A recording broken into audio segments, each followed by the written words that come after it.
આજથી નવો મહિનો શરૂ થયો છે અને ડિસેમ્બરની શરૂઆત સાથે જ ગેસ સિલિન્ડરના ભાવ મોંઘા થઈ ગયા છે.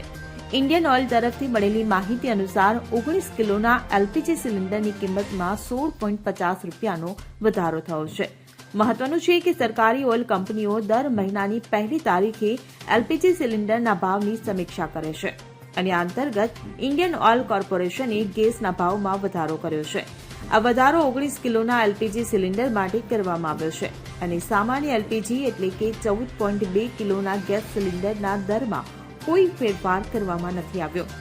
જો આપણે 1 ડિસેમ્બરના રોજ એલપીજી સિલિન્ડરના ભાવમાં થયેલા ફેરફારોની વાત કરીએ તો દિલ્હીથી મુંબઈ અને કોલકાતાથી ચેન્નઈ સુધી 10 કિલોના કોમર્શિયલ ગેસ સિલિન્ડરના ભાવમાં વધારો થયો છે. 1 ડિસેમ્બરે દેશની રાજધાની દિલ્હીમાં 19 કિલોના એલપીજી સિલિન્ડરની કિંમત 1818.50 રૂપિયા થઈ ગઈ છે, જે અત્યાર સુધી 1802 રૂપિયામાં મળતી હતી. Bureau report CN24 news. હવે જુઓ દેશ દુનિયાની તમામ ખબરો તમારી આંગળીના ટેરવે. ઉઠાવો મોબાઈલ અને Google Play Store પરથી ડાઉનલોડ કરો અમારી CN24 ન્યૂઝ મોબાઈલ એપ.